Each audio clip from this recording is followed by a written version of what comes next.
진돗개가 천년고서를 물어뜯자 스님은 통곡했다. 그러나 그때 비로소 깨달음이 열렸다. 고요는 살아있는 생물과 같았다.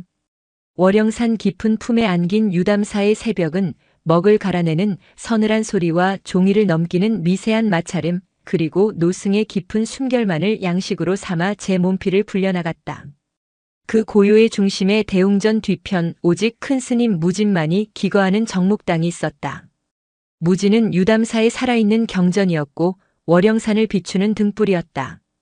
그의 삶은 오직 한 권의 책, 천년 묵은 종이 위에 선조들이 피와 땀으로 새겨넣은 금강반야바라밀경을 향한 끝없는 귀였다.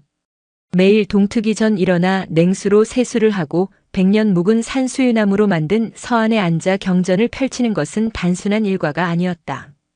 그것은 그의 존재 이유였고 구도의 여정 그 자체였다. 그의 손끝에서 닳고 닳아 반질반질 윤이 나는 경전의 표면은 지난 60년 세월의 덮개를 고스란히 머금고 있었다.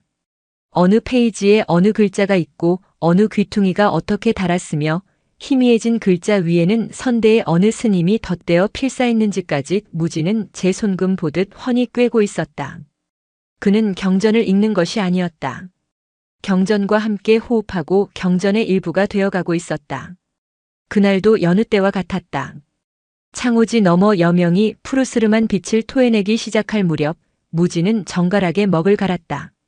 잣나무를 태워 만든 송연묵에 묵직하고 청아한 향이 방 안을 가득 채웠다. 벼루에 맺힌 먹물은 깊은 밤의 호수처럼 고요했고 그 수면 위로 무진의 그림자가 어른거렸다. 그는 조심스럽게 경전의 17장을 펼쳤다. 구경무화분. 내가 없음을 궁극적으로 깨닫는 경지에 대한 가르침이 담긴 부분이었다. 수보리야, 만일 어떤 보살이 내가 중생을 구제하리라는 생각을 한다면 그는 보살이라 할 수 없느니라. 왜냐하면 수보리야, 실로 나라고 할 만한 아도 없고 남이라고 할 만한 인도 없으며 살아있는 존재라고 할 만한 중생도 없고 영원한 생명이라고 할 만한 수자도 없기 때문이니라. 붓끝에 먹물을 머금어 한자 한자 숨을 멈추고 필사를 시작하려던 바로 그 순간이었다. 파삭 파스스승 마이너스. 정적을 찢는 소리는 날카로운 비명과도 같았다. 고요를 양식으로 삼던 새벽의 생물은 심장을 찔린 듯 경련했다. 무진의 붓끝이 종이 위에서 미끄러지며 굵은 먹물 한 방울을 뚝 떨어뜨렸다. 먹물은 깨끗한 화선지 위에서 검은 암세포처럼 순식간에 번져나갔다. 고개가 돌아갔다. 정목당에 굳게 닫힌 문이 아니었다. 그의 등 뒤 바람 한 점 새어들 틈 없던 창호지의 한가운데가 처참하게 찢겨 있었다. 그리고 그 찢어진 구멍으로 황토색 질풍이 휘몰아쳐 들어왔다. 묵개가. 무진의 입에서 자신도 모르게 터져나온 이름. 유담사에서 기르는 진돗개 묵개기였다. 절에 흘러들어온 지 5년. 말없이 묵묵히 절 마당을 지키며 스님들의 그림자처럼 지낸다 하여 무진이 직접 붙여준 이름이었다. 묵객은 단 한 번도 정목당의 문턱을 넘어본 적이 없었다. 감히 그럴 위엄도 이유도 없었다. 그런데 지금 묵객은 이성을 잃은 맹수처럼 붉게 충혈된 눈으로 서안을 향해 돌진하고 있었다. 순간이었다. 무진이 미처 몸을 일으킬 틈도 없이 묵객은 조금의 망설임도 없이 서안 위로 뛰어올랐다. 그리고는 아가리를 벌려 무진의 목숨과도 같은 금강경을 물어뜯었다. 쩍 마이너스. 콰드등 마이너스. 천년의 세월을 견딘 종이가 썩은 나뭇잎처럼 힘없이 찢겨나갔다. 무진의 눈앞에서 검은 글자들이 공중으로 튀어올랐다 흩어지는 모습은 마치 수많은 검은 나빗대가 일제히 날갯짓을 하다 추락하는 것처럼 보였다. 무진의 필생의 업, 그의 모든 것이 한낱 짐승의 이빨 아래 무참히 훼손되고 있었다. 네 이놈, 무슨 짓이냐? 무진의 입에서 터져나온 것은 수행자의 언어가 아니었다. 그것은 자신의 심장이 찢기는 것을 목격한 한 인간의 원초적인 절규였다. 그의 온몸의 피가 머리끝으로 쏠리는 듯한 아찔한 현기증이 일었다. 세상이 무너져 내리는 감각이었다. 요란한 소리에 가장 먼저 달려온 것은 상좌인 원명과 이제 갓 행자티를 벗은 도운이었다. 문을 박차고 들어선 그들의 눈에 비친 광경은 지옥도와 다름없었다. 큰 스님의 법신사리와도 같은 경전이 갈기갈기 찢겨 방 안에 나뒹굴고 있었고 그 중심에 선 짐승은 입가에 종이 조각을 문 채 거친 숨을 몰아쉬고 있었다. 저 미물이. 원명의 얼굴이 경악과 분노로 새하얗게 질렸다. 그는 부처의 말씀을 모독한 이교도를 목격한 광신도처럼 부들부들 떨었다. 한치의 주저함도 없이 그는 옆에 있던 빗자루를 집어들고 묵객에게 달려들었다. 네 이놈. 부처님의 말씀을 더럽힌 죄를 어찌 감당하려 하느냐. 당장 내치지 못할까? 원명의 기세는 금방이라도 묵객의 숨통을 끊어놓을 듯 살벌했다. 도우는 겁에 질려 어쩔 줄 몰라 하며 스님 스님 하고 외칠 뿐이었다. 묵객은 원명의 살기에 뒷걸음질 치면서도 입에 문경전 조각을 놓지 않은 채 낮은 소리로 으르렁거렸다. 매질이 묵객의 등을 내리치기 직전 모든 것을 얼어붙게 만드는 무진의 목소리가 정묵당을 울렸다. 그만두어라. 목소리는 낮고 메마른 낙엽처럼 스산했다. 그러나 그 안에는 감히 거역할 수 없는 강철 같은 무게가 실려 있었다. 원명은 허공에 든 빗자루를 그대로 멈춘 채 믿을 수 없다는 표정으로 무진을 돌아보았다. 무진은 망연자실한 표정으로 방 안에 흩어진 경전의 잔해들을 내려다보고 있었다. 그의 얼굴은 분노도 슬픔도 아닌 그 모든 감정이 휘몰아치다 공백만 남은 잿빛이었다. 그의 시선은 묵객에게로 향했다. 묵객은 더 이상 으르렁거리지 않았다. 그저 입에 문 종이 조각을 부드럽게 바닥에 내려놓고 무진을 가만히 올려다볼 뿐이었다. 붉게 충혈되었던 눈은 언제 그랬냐는 듯 심연처럼 깊고 고요한 빛을 띠고 있었다. 그 눈은 마치 보십시오라고 이제 이것을 보셔야만 합니다라고 말하는 듯 했다. 원명이 참지 못하고 소리쳤다. 큰 스님, 저 요물은 필시 마구니가 신 것이옵니다. 부처님의 경전을 훼손한 죄 마땅히 몽둥이로 다스려 내쫓아야 합니다. 제자들의 아우성, 찢어진 경전의 참상 그리고 자신을 응시하는 짐승의 알 수 없는 눈빛. 이 모든 것이 뒤엉켜 무진의 머릿속을 혼돈으로 몰아넣었다. 그는 평생을 경전의 가르침대로 살아왔다. 모든 것은 인연 따라 일어나고 사라질 뿐 실체가 없다고. 모든 상은 허망하다고. 하지만 지금 그의 심장을 후벼 파는 이 참담함과 상실감은 무엇인가? 경전의 글자 하나하나에 매달려온 지난 세월이 그 글자들이 찢겨나가는 순간 함께 부정당하는 듯한 이 끔찍한 고통은 대체 무엇이란 말인가? 무진은 떨리는 손을 들어 제자들을 제지했다. 그리고는 묵객을 향해 갈라진 목소리로 힘겹게 말했다. 나가 있거라. 묵객은 마치 그 말을 기다렸다는 듯 조용히 몸을 돌려 찢어진 창호지 구멍으로 소리 없이 사라졌다. 정묵당에는 다시 정적이 찾아왔다.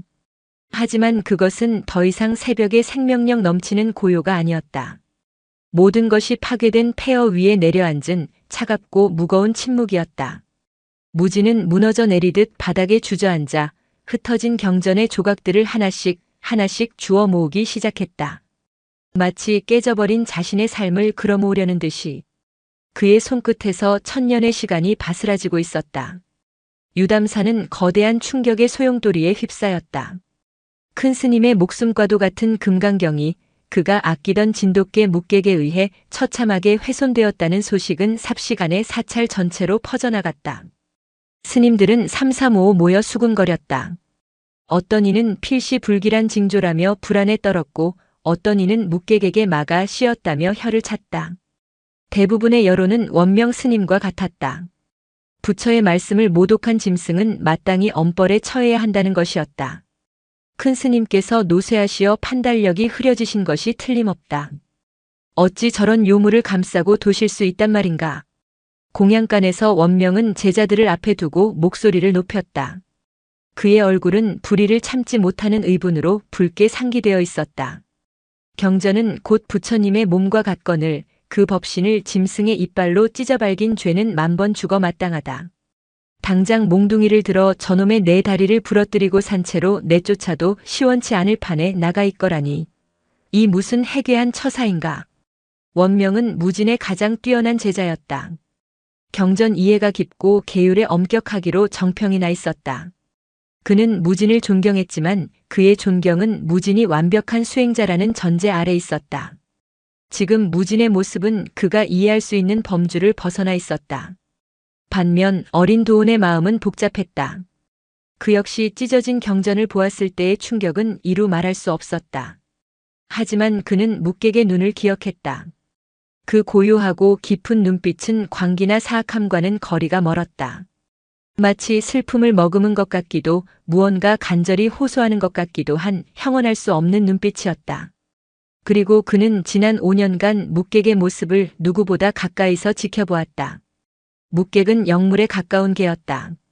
예불 시간에는 법당 근처의 그림자처럼 엎드려 미동도 하지 않았고 스님들의 걸음소리만 들어도 누구인지 알아차리고 멀리서 꼬리를 흔들었다.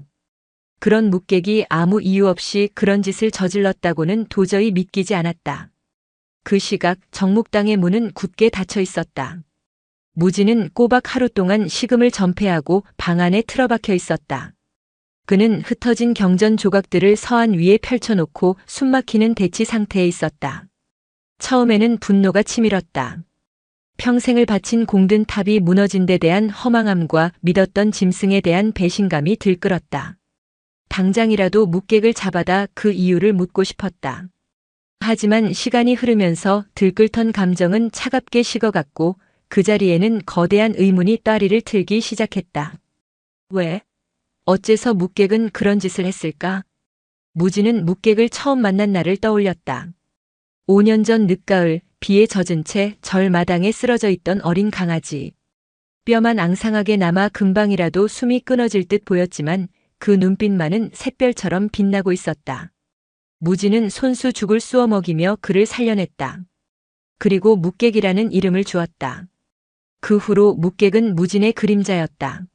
무진이 경행을 할 때면 소리 없이 뒤를 따랐고 무진이 참선에 들면 인기척마저 죽인 채 돛돌 아래에 웅크리고 있었다.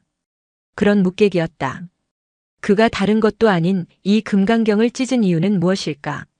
무진의 시선은 찢어진 조각들 중에서도 가장 크게 훼손된 부분에 머물렀다. 바로 그날 아침 자신이 필사하려던 17장 구경무화분이었다. 범소유상 계시여망 약견제 상비상 즉견열애래. 무릇 형상이 있는 것은 모두 허망하니 만약 모든 형상을 형상 아닌 것으로 보면 곧 열애를 보리라. 평생을 붙잡고 씨름해온 화두였다. 그는 이 구절을 수만 번 읽고 수천 번 썼다. 이 구절이야말로 금강경의 핵심이며 대승불교의 정수라고 믿어 의심치 않았다.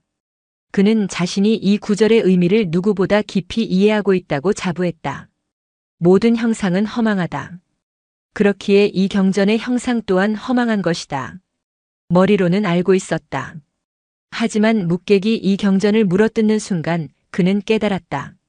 자신이 얼마나 이 형상에 얽매여 있었는지를.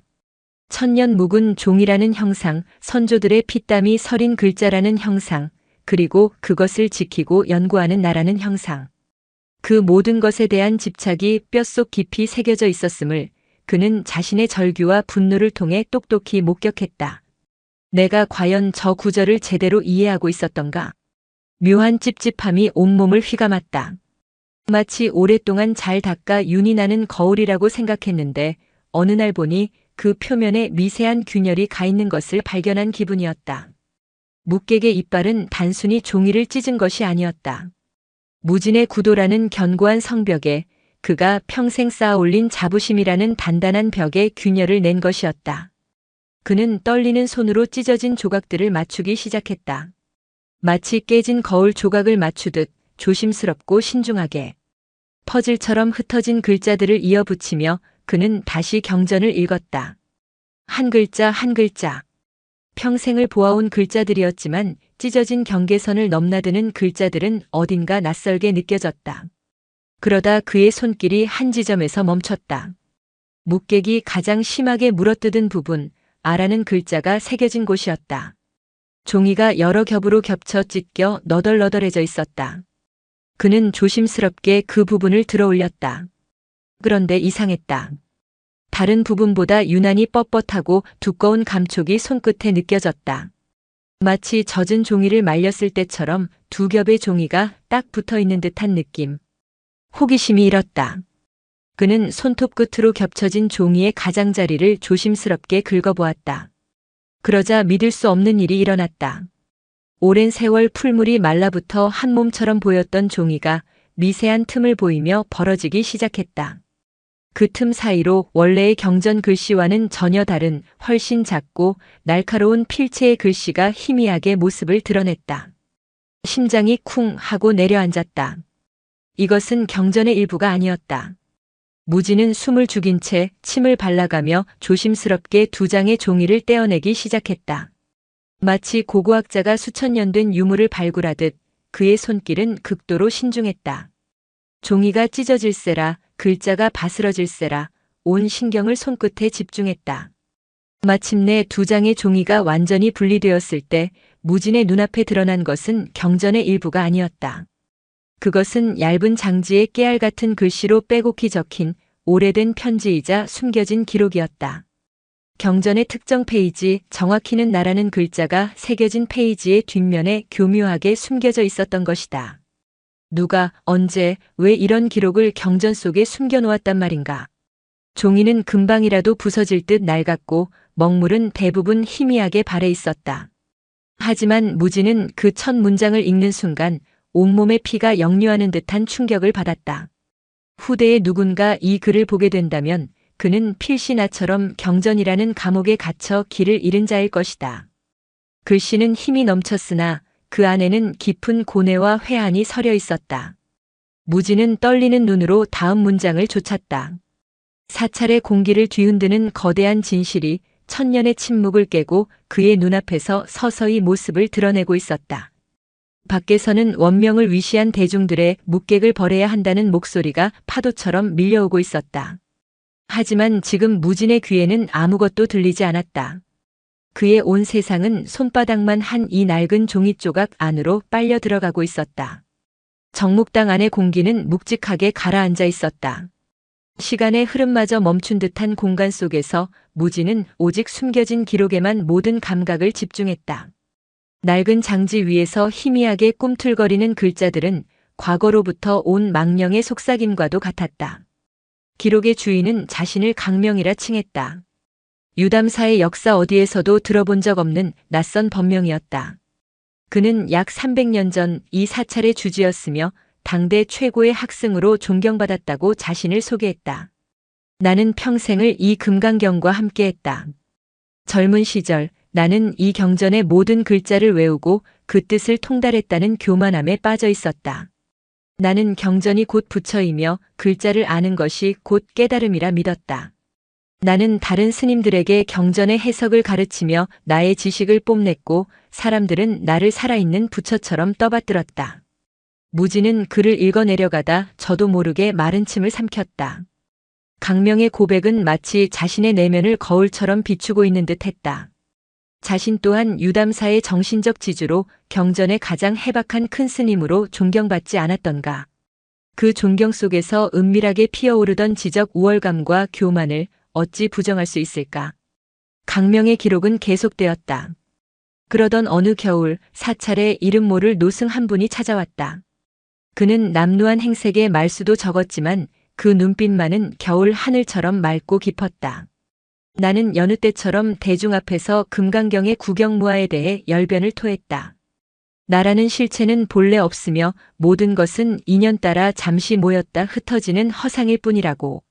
나의 강론이 끝나자 모두가 감탄하며 찬사를 보냈지만 오직 그 노승만이 묵묵히 나를 바라보고 있었다. 내가 물었다. 노장께서는 어찌하여 아무 말씀이 없으신지요?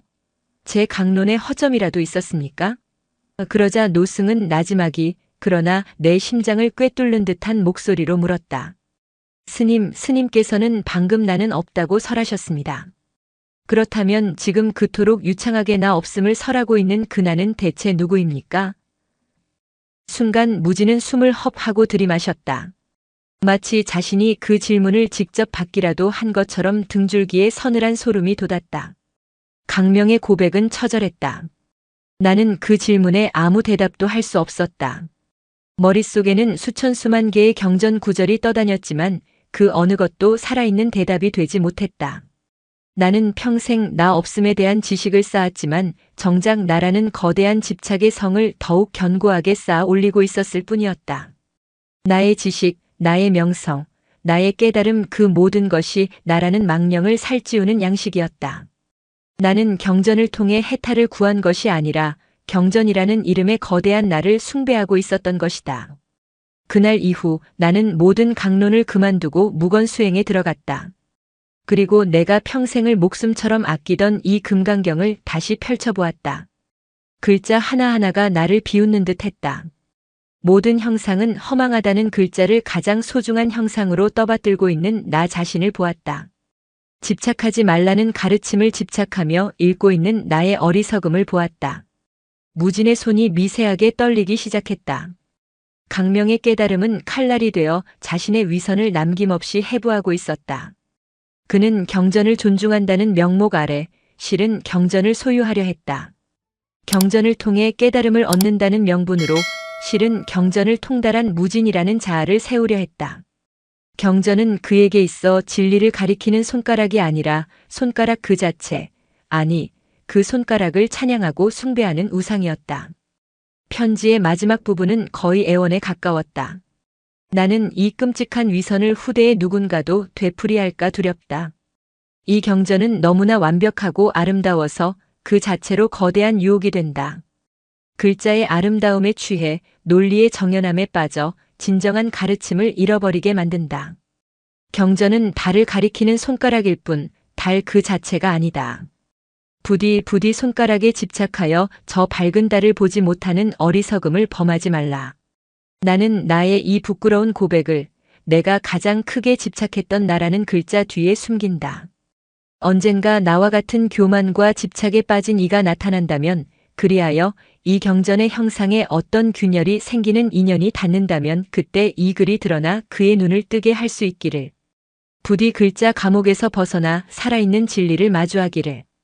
이 늙고 어리석은 중생의 마지막 발언이다. 마이너스 강명 합장. 마지막 글자를 읽는 순간 무진의 눈에서 뜨거운 눈물 한 줄기가 툭 하고 떨어졌다. 눈물은 300년 된 낡은 종이 위로 떨어져 희미한 먹물 자국을 순식간에 번지게 했다.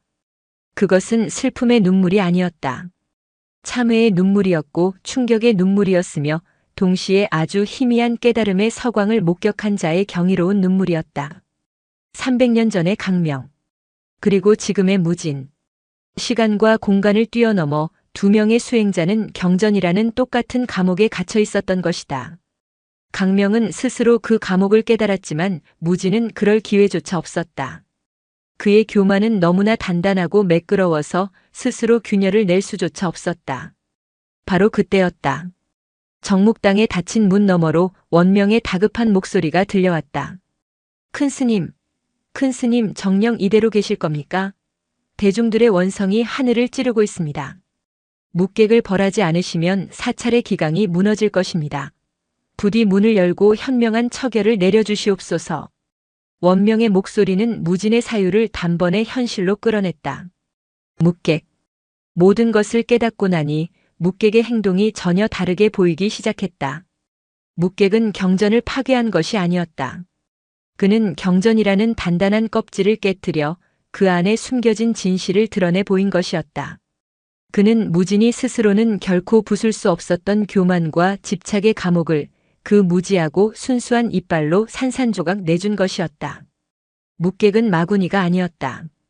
그는 300년 전 강명 스님의 간절한 발언이 현세에 나타난 화신이자 무진을 깨우치기 위해 온 보살이었던 것이다. 아! 알 수 없는 신음이 무진의 입에서 흘러나왔다. 그는 찢어진 경전 조각과 강명의 편지를 가슴에 품고 바닥에 엎드려 오열하기 시작했다. 60년 수행 인생이 송두리째 부정당하는 고통과 동시에 새로운 길이 열리는 환희가 뒤섞인 격렬한 통곡이었다. 그는 울고 또 울었다.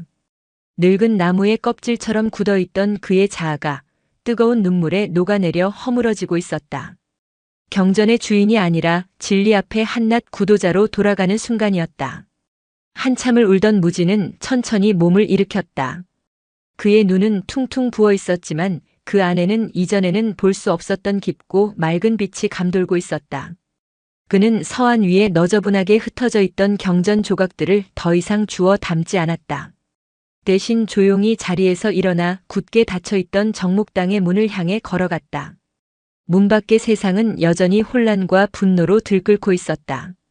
하지만 무진의 마음은 폭풍이 지나간 후의 고요한 바다와 같았다. 그는 이제 무엇을 해야 할지 분명히 알고 있었다. 삐걱 소리를 내며 60년 만에 처음으로 경전이 아닌 세상을 향해 문이 열렸다. 정목당의 문이 열리는 순간 문 밖의 소라는 거짓말처럼 멎었다. 마치 격렬하게 끓어오르던 탕약에 찬물을 끼얹은 듯 모든 소음이 일순간 증발했다. 문지방을 넘어선 무진의 모습은 제자들이 지난 수십 년간 보아온 큰 스님의 모습이 아니었다. 그의 눈은 통곡으로 붉게 부어 있었으나 그 안에는 갓 씻은 하늘처럼 청명한 빛이 감돌았다. 평생 학승의 권위와 지혜로 겹겹이 둘러싸여 있던 그의 얼굴에서는 그 모든 껍데기가 벗겨져 나가고 세월의 주름과 인간적인 고뇌만이 맨얼굴처럼 드러나 있었다. 그는 더 이상 월영산의 등불이 아니었다. 그는 길 위에서 혹독한 비를 맞고 겨우 동굴을 찾아든 한 명의 지친 구도자처럼 보였다.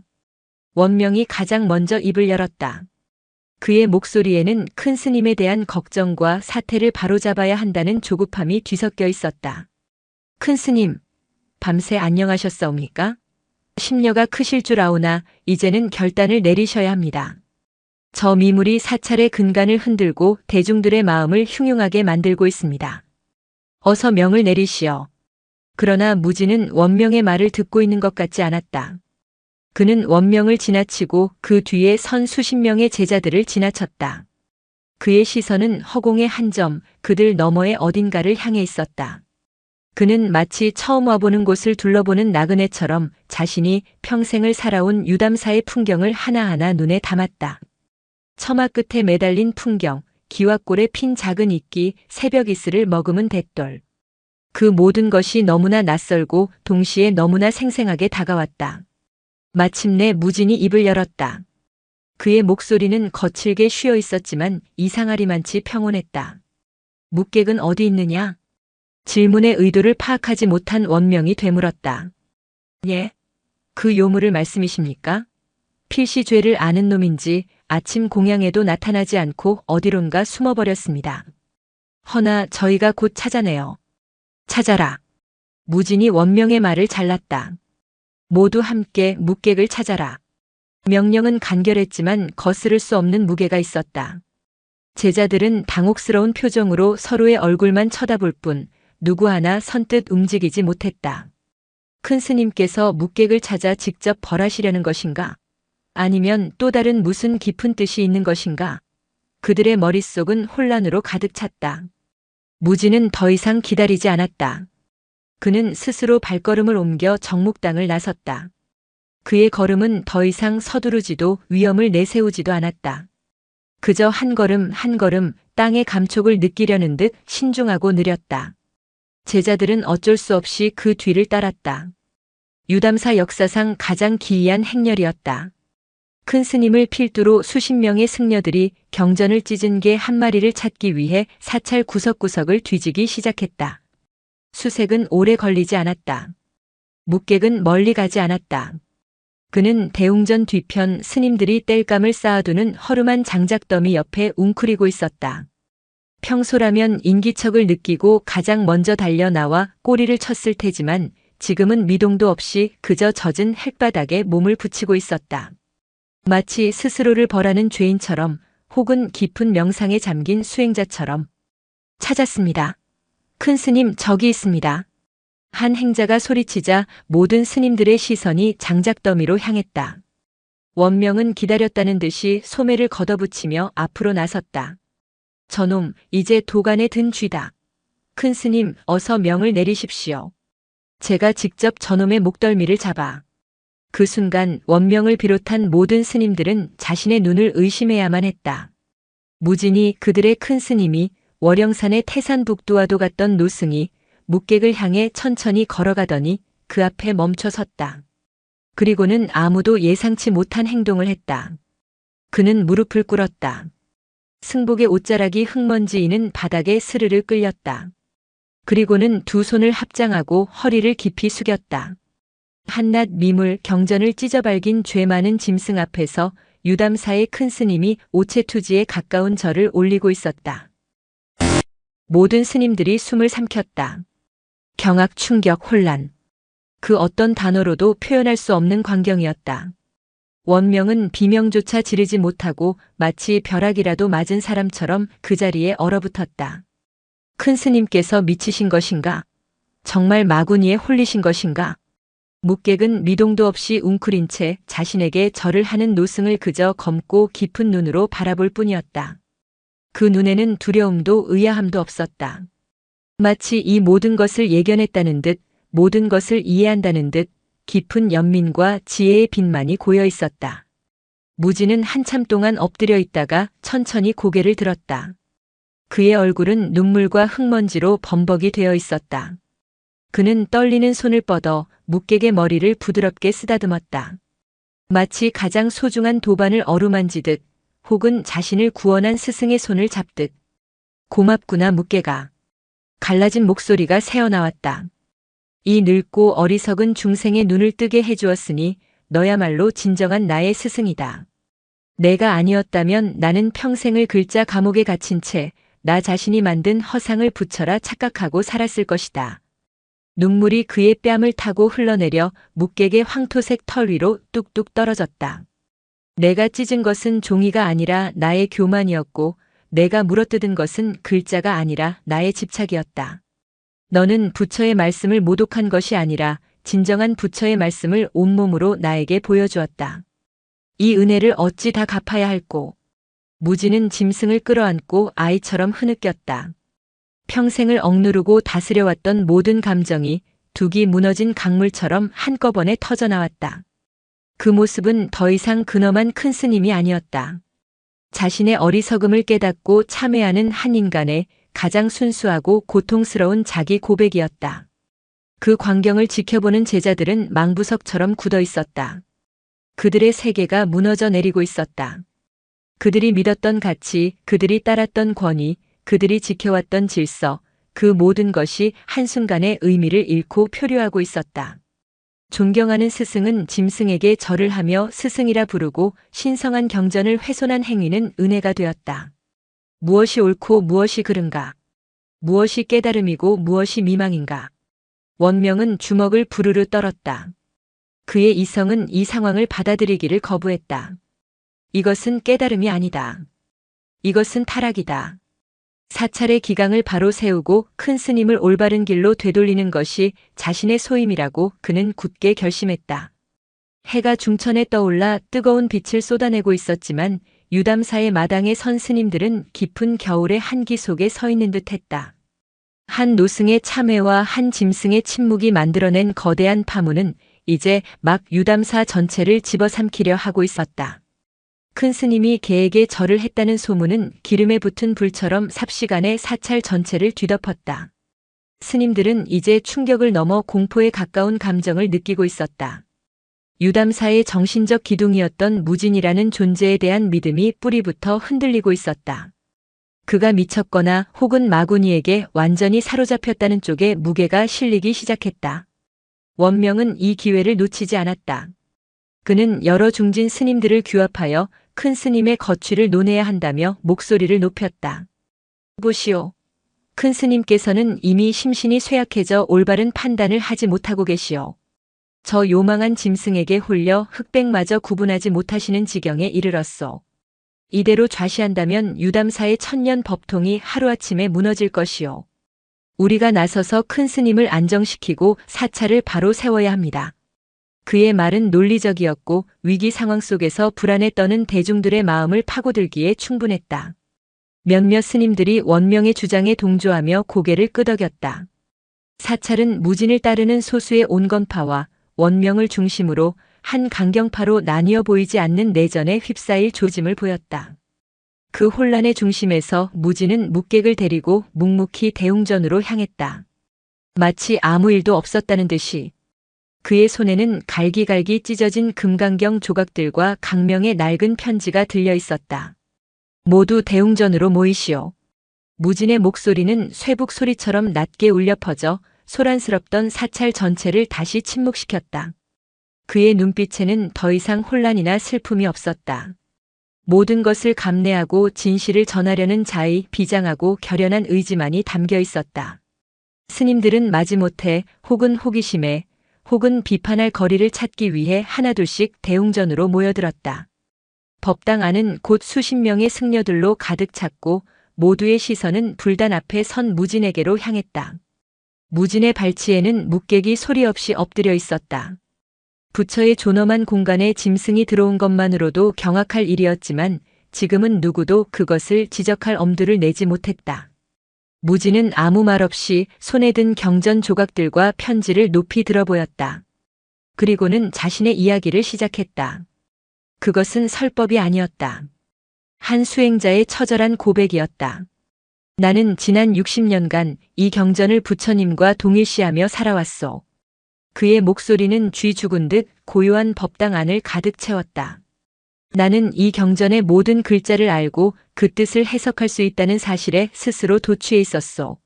나는 내가 깨달음에 가장 가까이 다가선 자라고 믿었소. 나의 지식은 드높은 상아탑이었고 나는 그 꼭대기에 앉아 세상을 내려다보며 만족하고 있었던 것이오.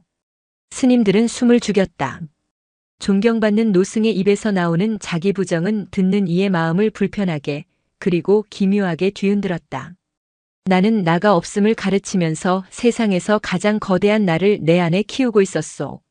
경전을 통달한 나, 존경받는 나, 깨달은 나라는 허상을 말이오. 나는 진리를 구한 것이 아니라 나의 교만을 만족시켜줄 지식을 숭배했던 것입니다. 무진은 잠시 말을 멈추고 스님들의 얼굴을 하나하나 둘러보았다. 대부분이 이해할 수 없다는 표정이었지만 어린 도훈을 비롯한 몇몇 젊은 스님들의 눈빛 속에서 희미한 공감의 빛이 일렁이는 것을 그는 보았다. 그러다 묵객이 나의 이 단단한 성벽을 무너뜨려 주었소. 그는 발치에 엎드린 묵객을 부드러운 시선으로 내려다보았다. 묵객은 나의 목숨과도 같던 이 경전을 찢었소. 그 순간 나의 세계도 함께 무너져 내렸소. 나는 분노했고 절망했소. 그때 깨달았소. 내가 평생 허망하다고 되뇌었던 이 형상에 내가 얼마나 사무치게 집착하고 있었는지를. 그리고 그는 손에 든 강명의 편지를 펼쳐 보였다. 묵객이 찢어놓은 그 자리에서 이것이 나왔소.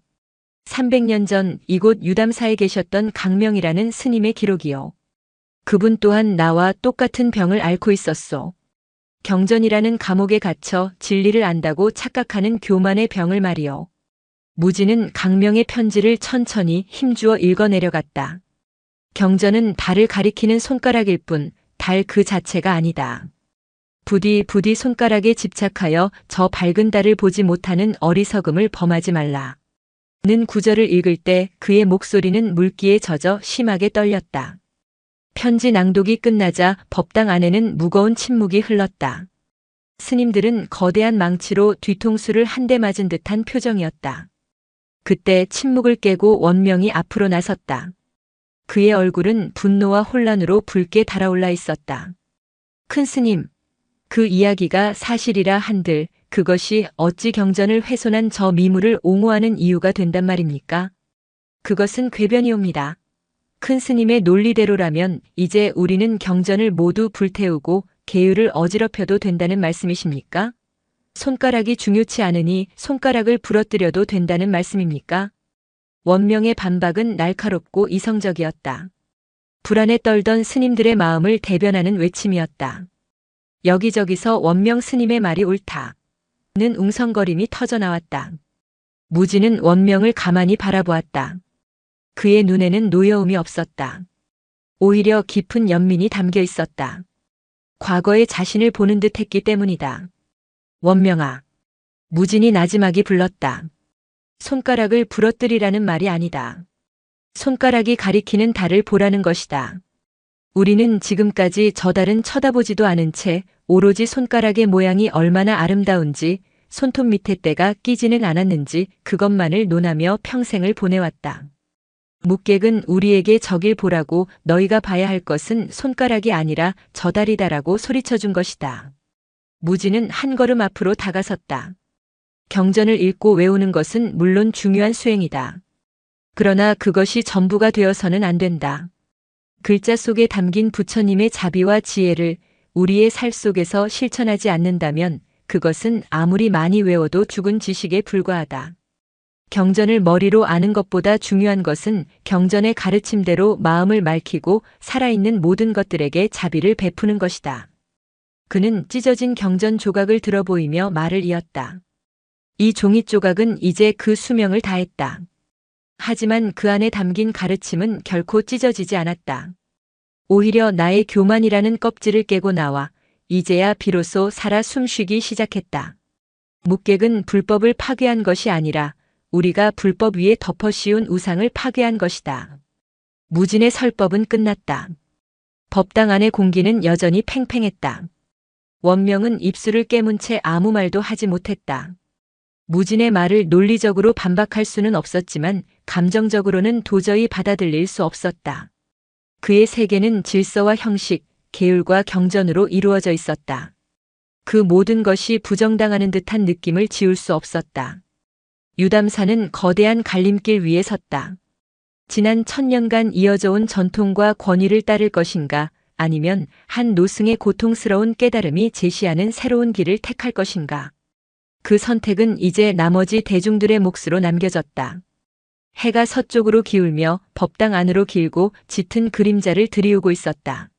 무진의 고백 이후 유담사에는 어색하고 무거운 침묵이 흘렀다.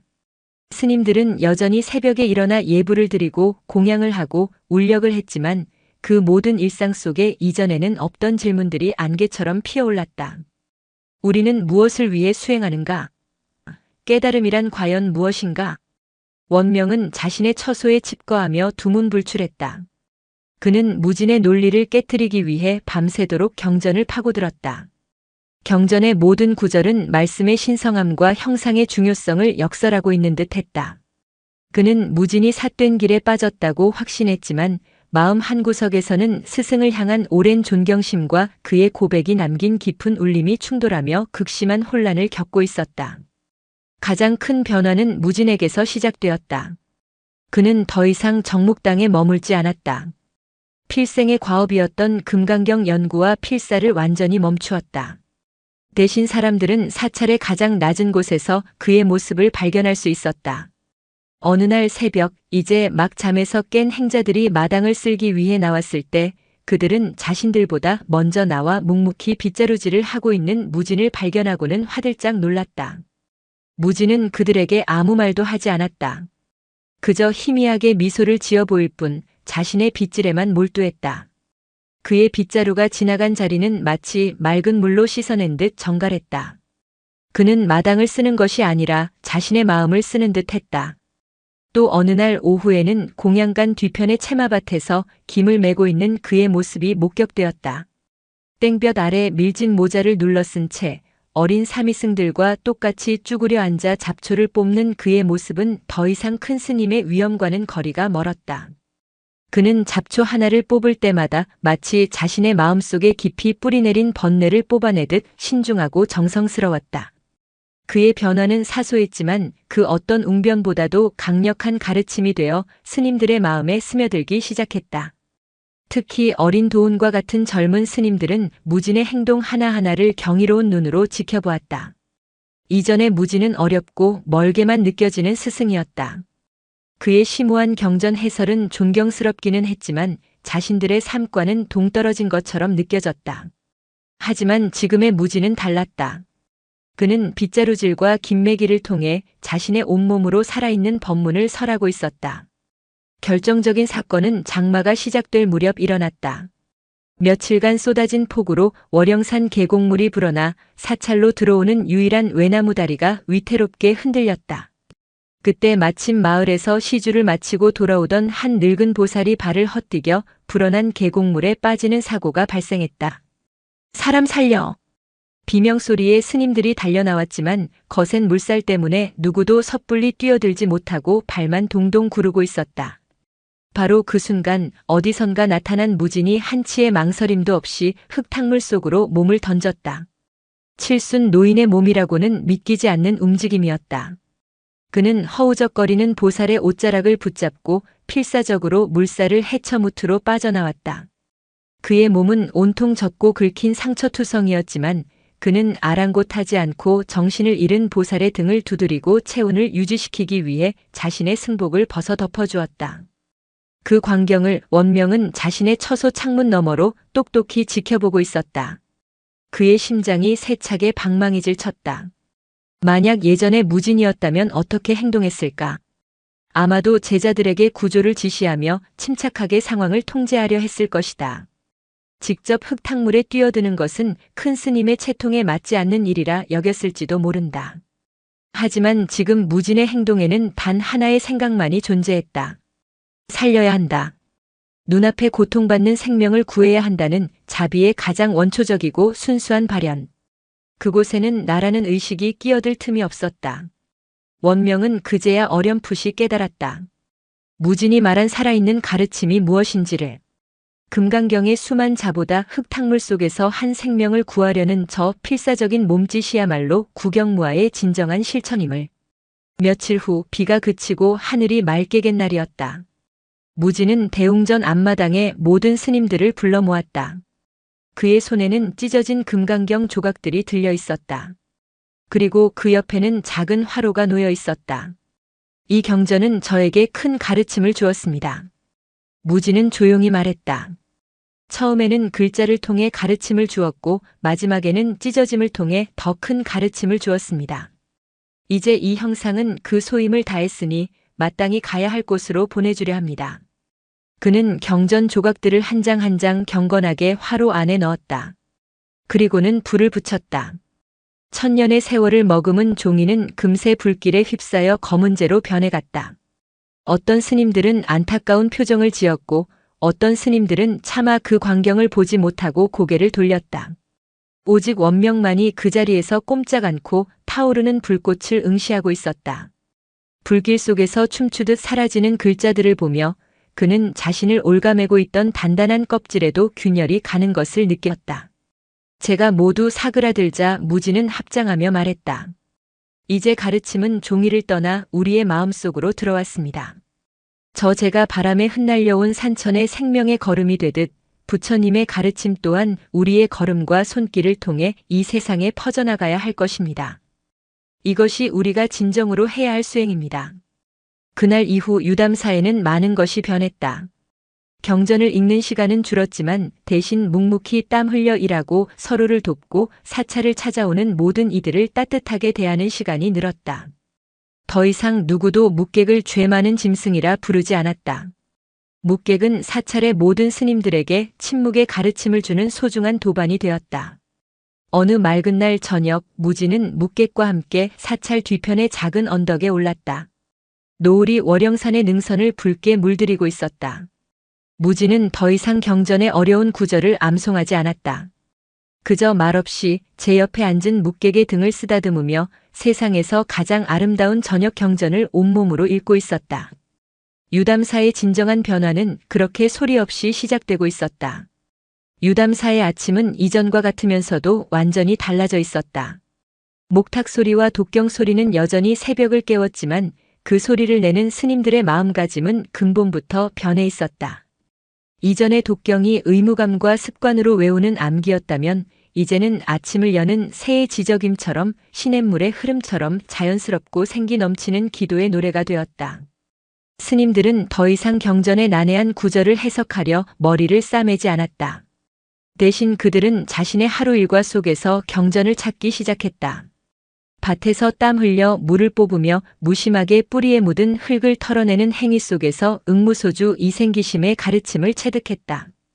공양간에서 쌀을 씻으며 쌀알 하나하나에 깃든 농부의 노고와 자연의 은혜를 느끼며 보시의 참된 의미를 되새겼다. 그 변화의 중심에는 여전히 무진이 있었다. 그는 이제 그 어떤 가르침도 내세우지 않았지만 그의 존재 자체가 유담사의 가장 큰 경전이 되어가고 있었다. 어느 날 월영산 아랫마을의 김서방이라는 나무꾼이 끙끙 앓는 소리를 내며 저를 찾아왔다. 그는 사나흘 뒤 있을 장에 내다 팔나무를 한가득 실은 지게를 지고 산을 내려오다 그만 발을 헛디뎌 지게의 멜빵 하나가 끊어져 버린 터였다. 읍내까지 가서 새 멜빵을 구하려면 꼬박 하루가 걸리고 당장 먹고 살 길이 막막해진 그는 혹시나 하는 마음에 유담사를 찾아온 것이었다. 예전 같았으면 객승이 나와 그를 맞고는 공양 한 끼를 대접하며 인생사 모두가 인과응보이니 낙심하지 말고 마음을 다스리시게와 같은 위로의 말을 건넸을 것이다. 그러나 그날 김서방을 맞은 것은 마당을 쓸고 있던 무진이었다. 무진은 김서방의 구구절절한 사연을 말없이 들어주었다. 그리고는 아무 말 없이 그를 창고로 데려갔다. 창고에는 낡아서 쓰지 않는 가죽 행랑이며 밧줄 따위가 쌓여 있었다. 무진은 그 중에서 가장 튼튼해 보이는 가죽 조각과 노끈을 찾아내더니 직접 바닥에 쪼그려 앉아 지게 멜빵을 수선하기 시작했다. 김서방은 어쩔 줄 몰라 하며 쩔쩔맸다. 아이고 스님, 어찌 큰 스님께서 이런 천한 일을 제가 하겠습니다. 무진은 그저 웃으며 고개를 저을 뿐이었다. 일이 어찌 천하고 귀한 것이 있겠는가. 다만 해야 할 일이 있을 뿐이지. 무진의 손은 투박하고 거칠었다. 평생 북만 잡아온 손이었지만 그는 마치 전문 장인처럼 한 땀 한 땀 정성 들여 가죽을 꿰매고 노끈을 엮었다. 그 모습을 마침 처소에서 나오던 원명이 복잡한 심경으로 지켜보고 있었다. 원명은 여전히 혼란스러웠다. 머리로는 무진의 가르침이 옳을지도 모른다고 생각했지만 가슴으로는 지난 수십 년간 자신이 쌓아온 모든 것을 부정해야 한다는 사실을 받아들이기 힘들었다. 그는 여전히 매일 밤 경전을 펼쳤지만 예전처럼 글자들이 명확한 진리로 다가오지 않았다. 글자들은 그저 검은 먹물 자국일 뿐 그 안에 생명이 없는 듯 느껴졌다. 한참의 시간이 흘러 무진은 마침내 멜빵 수선을 마쳤다. 새로 만들어진 멜빵은 낡은 지게에 단단히 연결되어 이전 것보다 훨씬 튼튼해 보였다. 무진은 자신의 이마에 맺힌 땀을 훔치고는 김서방에게 지게를 접으라고 권했다. 김서방은 조심스럽게 지게를 짊어졌다. 그의 어깨에 착 감기는 감촉. 그는 몇 번이나 몸을 움직여 무게를 확인하고는 이내 환한 얼굴로 외쳤다. 아이고 스님, 꼭 맞춘 듯이 편안합니다. 이 은혜를 어찌 다 갚아야 할지. 그는 감격에 겨워 무진 앞에 넙죽 엎드려 절을 하려 했다. 무진은 급히 그를 일으켜 세웠다. 은혜라니 당치도 않네. 젖은 옷을 말리려면 햇볕이 필요하고 굶주린 배를 채우려면 밥이 필요한 것처럼 자네에게는 지금 튼튼한 멜빵이 필요했을 뿐이네. 마땅히 해야 할 일을 했을 뿐이니 마음에 담아두지 말게. 그리고는 덧붙였다. 내려가는 길이 험하니 조심하게. 그리고 명심하게. 인생의 무게가 버거울 때는 지게를 탓할 것이 아니라 멜빵이 튼튼한지 먼저 살펴보는 지혜가 필요한 법이라네. 그 순간 김서방의 눈이 번쩍 뜨였다. 그는 무진의 말이 단순히 지게 멜빵에 대한 이야기가 아님을 직감했다. 그것은 자신의 고단한 삶 전체를 관통하는 깊은 가르침이었다. 그는 더 이상 아무 말도 하지 못하고 그저 깊이 허리를 숙여 감사함을 표한 뒤 튼튼해진 지게를 지고 힘찬 걸음으로 산을 내려갔다. 그 모든 과정을 지켜본 원명의 마음속에서 무언가 단단히 굳어있던 것이 쨍하고 금이 가는 소리가 났다. 무진은 금강경의 단 한 구절도 인용하지 않았다. 하지만 그는 끊어진 멜빵을 꿰매는 행위를 통해 김서방의 고통에 공감하는 자비를 통해 그리고 삶의 지혜가 담긴 소박한 언어를 통해 그 어떤 학생보다도 완벽한 설법을 펼쳐 보였다. 저것이구나. 저것이 바로 살아있는 경전이구나. 흙과 땀이 묻어있는 경전. 원명은 자신도 모르게 두 손을 합장했다. 그리고는 처음으로 경전이 아닌 땀 흘린 노승의 등을 향해 진심에서 우러나온 존경의 마음을 담아 고개를 숙였다. 그의 기나긴 번뇌가 끝나고 새로운 길이 열리는 순간이었다. 유담사의 조용한 변화는 산문을 넘어 세상으로 전해질 수밖에 없었다. 처음에는 산 아랫마을 사람들 사이에서 시작되었다. 유담사 스님들이 예전과 달라졌다는 것이었다. 이전의 스님들이 위험있고 다가가기 어려웠다면 이제는 밭이라는 농부에게 먼저 다가와 허리를 숙여 인사하고 아픈 노인이 있으면 직접 찾아와 등을 두드려 주었다. 그들의 수행은 더 이상 법당 안에 갇혀 있지 않았다. 그러나 세상의 귀는 좋은 소문보다 나쁜 소문에 더 밝은 법이다. 긍정적인 변화의 이면에는 유담사의 근간을 뒤흔든 충격적인 사건의 소문이 꼬리를 물고 따라다녔다. 유담사 큰 스님이 노망이 들어 천년된 경전을 개에게 찢기게 내버려 두었다더라. 심지어 그 경전을 불태우고 개에게 절까지 했다지 않은가. 부처님의 말씀을 버리고 짐승을 스승으로 삼았으니 이는 불법을 능멸하는 행위이자 마구니의 소행이다. 소문은 꼬리에 꼬리를 물고 부풀려졌고 월영산을 넘어 전국의 사찰로 퍼져나갔다. 처음에는 그저 늙은 스님의 해프닝 정도로 치부하던 이들도 소문이 구체화되고 반복되자 점차 심각하게 받아들이기 시작했다. 특히 평생을 경전 연구와 계율 수호에 바쳐온 원로 스님들과 교단의 질서와 전통을 중요시하는 이들에게 유담사의 일은 결코 묵과할 수 없는 사건이었다. 그 폭풍의 중심에는 해동 불교의 총본산, 조계의 중앙종정이 있었다. 종단 내에서 가장 존경받으면서도 동시에 가장 엄격하기로 소문난 철현 대종사였다. 철현이라는 법명처럼 그의 눈빛은 쇠와 같이 차가웠고 그의 계율은 불꽃 앞에서도 휘어지지 않을 만큼 굳건했다. 그는 평생 단 한 번의 파괴도 사소한 흐트러짐도 용납하지 않은 살아있는 계율 그 자체였다. 철현 대종사의 귀에 유담사의 소문이 들어갔을 때 그는 처음에는 믿지 않았다. 무진 스님. 비록 직접적인 교류는 없었지만 철현은 그의 명성을 익히 들어 알고 있었다. 당대 최고의 학승이자 티끌 하나 없는 수행으로 존경받던 인물. 그런 그가 하루아침에 그런 해괴한 일을 벌였다는 것을 믿을 수 없었다. 그러나 지방 사찰들로부터 올라오는 보고서와 유담사를 떠난 몇몇 스님들의 증언이 이어지자 철현의 표정은 차갑게 굳어졌다. 보고의 내용은 충격적이었다. 경전 소각, 짐승 숭배, 그리고 경전보다 실천이 중요하다는 위험천만한 사상 전파. 철현에게 그것은 깨달음의 새로운 경지가 아니었다. 그것은 교단의 근간을 뒤흔드는 명백한 이단 행위이자 해교 행위였다. 한 사람의 노망이 천년의 법통을 더럽히고 수많은 수행자들을 삿된 길로 이끌고 있구나. 더 늦기 전에 바로잡지 않으면 한국 불교 전체가 병들게 될 것이다. 철현은 즉시 원로 회의를 소집했다. 그의 서리빨 같은 카리스마 앞에서 다른 원로들은 감히 이견을 제시하지 못했다. 유담사에 대한 공식적인 조사가 결정되었다. 그리고 그 조사를 이끌 감찰사로 철현 대종사 자신이 직접 가겠다고 선언했다. 대종사가 직접 감찰에 나서는 것은 종단 역사상 유례가 없는 일이었다. 그만큼 그가 이 사안을 심각하게 여기고 있다는 증거였다. 차가운 가을바람이 불기 시작할 무렵 한 장의 공문이 월영산 유담사로 날아들었다. 중앙종정 철현 대종사께서 유담사의 수행 기풍을 살피고 법통의 진위를 감찰하기 위해 곧 방문할 예정이니 한치의 소홀함도 없이 준비에 임할 것. 공문을 받아든 원명의 얼굴은 새하얗게 질렸다.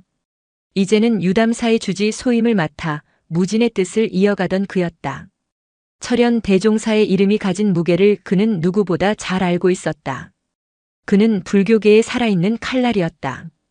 그가 온다는 것은 유담사의 새로운 가르침이 가장 엄격하고 무서운 시험대 위에 오르게 되었음을 의미했다. 스님들이 술렁이기 시작했다. 몇몇은 두려움에 떨며 이제 우리는 모두 파문당할 것이라며 비관했고 몇몇은 큰 스님의 가르침이 옳으니 당당하게 맞서야 한다며 결의를 다졌다. 그날 저녁 원명은 깊은 고뇌에 빠져 무진의 처소를 찾았다. 무진은 여전히 묵묵히 집신을 삼고 있었다. 마치 아무 일도 없다는 듯이 그의 얼굴에는 평온함만이 가득했다. 주지, 무슨 걱정이 그리 많은가? 무진이 묻자 원명은 차마 고개를 들지 못하고 말했다. 큰 스님 철현 대종사께서 오신답니다. 우리의 모든 것을 부정하고 심판하러 오시는 겁니다. 어찌해야 합니까? 스님들의 마음이 흩어지고 있습니다. 무진은 집신을 삼던 손을 멈추고 원명을 가만히 바라보았다. 원명아. 잘 익은 벼는 고개를 숙이고 튼튼한 나무는 바람에 흔들릴 지언정 부러지지 않는 법이다. 그의 목소리는 늙은 소나무처럼 덤덤했다. 진실은 변명하지 않고 진리는 드러내려 애쓰지 않는다. 그저 거기에 있을 뿐이다. 손님이 오신다 하니 우리는 그저 먼지 쌓인 마루를 쓸고 따뜻한 차 한 잔을 내어드리면 그뿐이다. 심판은 우리의 몫이 아니다. 무진의 말은 원명의 불안한 마음을 조금은 진정시켰다. 하지만 그의 마음속 깊은 곳에 자리한 두려움은 쉬이 가시지 않았다. 철현 대종사는 따뜻한 차 한 잔에 감동할 그런 인물이 아니었다. 그는 논리와 계율의 칼로 모든 것을 베고 심판할 사람이었다. 며칠 후 검은 구름이 월영산의 허리를 감싸던 날, 마치 폭풍의 전조처럼 철현 대종사를 태운 검은색 승용차가 유담사 산문 앞에 멈춰섰다. 차에서 내리는 그의 모습은 마치 그림자에서 빚어낸 듯한 착각을 불러일으킬 정도로 엄숙하고 서늘했다. 유담사의 조용한 혁명은 이제 가장 거대하고 차가운 현실의 벽과 마주하게 되었다. 철현 대종사의 등장은 유담사의 공기를 순식간에 바꾸어 놓았다. 마치 따스한 봄날의 들판에 혹독한 겨울의 빙하가 밀려들어온 듯 했다. 그가 산문을 들어서는 순간 즐겁게 울력을 하던 스님들의 웃음소리가 멎었고 자유롭게 마당을 거닐던 묵객은 본능적인 위협을 느낀 듯 조용히 대돌 밑으로 몸을 숨겼다. 철현은 주지인 원명의 안내를 받으며 사찰을 둘러보았다. 그는 아무 말도 하지 않았지만 그의 눈빛은 모든 것을 꿰뚫어보고 평가하고 있었다. 그의 눈에 비친 유담사는 한마디로 기강이 해이해진 사찰이었다. 법당은 깨끗했지만 경전을 읽는 스님보다 텃밭을 매는 스님이 더 많았다. 스님들의 표정은 밝았지만 수행자의 엄격함보다는 시골 농부의 소박함에 가까웠다. 특히 그의 심기를 거스른 것은 사찰 어디에서나 자유롭게 돌아다니는 게 묵객의 존재였다. 철현이 대웅전 앞을 지날 때 묵객이 조용히 나타나 무진의 곁에 앉았다. 철현은 걸음을 멈추고 차가운 눈으로 묵객을 내려다보았다. 저 미물이 소문에 개렸다. 그의 목소리에는 경멸과 혐오가 서려 있었다. 부처님을 모시는 청정도량에 어찌하여 짐승이 발을 들이도록 내버려 두는가. 당장 묶어두거나 내쫓도록 하라. 원명이 나서서 변명하려 했지만 무진이 조용히 그를 막았다. 대종사님, 살아있는 모든 것은 부처의 성품을 지니고 있다 하였습니다. 저 미물 또한 예외는 아닐 것입니다. 무진의 대답은 평온했지만 철현의 귀에는 교묘한 궤변으로 들릴 뿐이었다. 궤변이다. 금강경에 이르기를 중생이라 함은 곧 중생이 아니요 그 이름이 중생일 뿐이라 하였거늘 이는 중생의 상에 집착하지 말라는 가르침이지 짐승과 인간을 동일시하라는 뜻이 아니다. 무진 스님은 경전의 뜻을 아전인수격으로 해석하여 수행의 근간을 흐리고 있구나. 철현의 일갈에 젊은 스님들은 겁에 질려 고개를 숙였다. 그날부터 철현의 공식적인 감찰이 시작되었다. 그는 유담사의 모든 스님들을 한 명씩 불러 면담했다. 그의 질문은 날카로운 송곳과 같았다. 언제 마지막으로 경전을 완독하였는가? 하루에 몇 시간이나 참선을 하는가? 무진 스님이 경전을 불태울 때 그 행위가 계율에 어긋난다고 생각하지 않았는가? 대부분의 스님들은 철현의 서슬 퍼런 기세에 눌려 제대로 대답하지 못하고 횡설수설했다. 그들의 소박한 깨달음은 철현의 체계적이고 논리적인 교리의 칼날 앞에서 힘없이 부서져 내렸다. 감찰 마지막 날 철현은 무진을 자신의 임시 처소로 불렀다. 방 안에는 무거운 침묵이 흘렀다. 철현이 먼저 입을 열었다. 지난 며칠간 유담사를 둘러보며 나는 깊은 실망과 비탄을 금할 수 없었소. 이곳에는 더 이상 수행의 향기가 남아있지 않소. 오직 무지와 나태 그리고 그럴듯한 변명만이 가득할 뿐이요. 무지는 아무 대꾸 없이 그저 조용히 차를 따를 뿐이었다. 철현은 그것을 무언의 저항으로 받아들였다. 무진 스님. 스님은 한때 이 나라의 불교를 이끌어갈 동량으로 존경받았소. 그런 스님이 어찌하여 이리도 어리석은 길로 빠져들었단 말이오. 경전을 버리고 계율을 무시하고 짐승을 숭배하는 것이 스님이 말하는 새로운 깨달음이란 말이오? 대종사님, 무진이 마침내 입을 열었다. 그의 목소리는 잔잔한 호수와 같았다. 저는 경전을 버린 적이 없습니다. 다만 종이로 된 경전에서 살아있는 경전으로 옮겨왔을 뿐입니다. 저는 계율을 무시한 적이 없습니다. 다만 문자에 갇힌 계율에서 자비를 실천하는 계율로 나아갔을 뿐입니다. 말장난에 불과하오. 철현이 버럭 소리치며 탁자를 내리쳤다.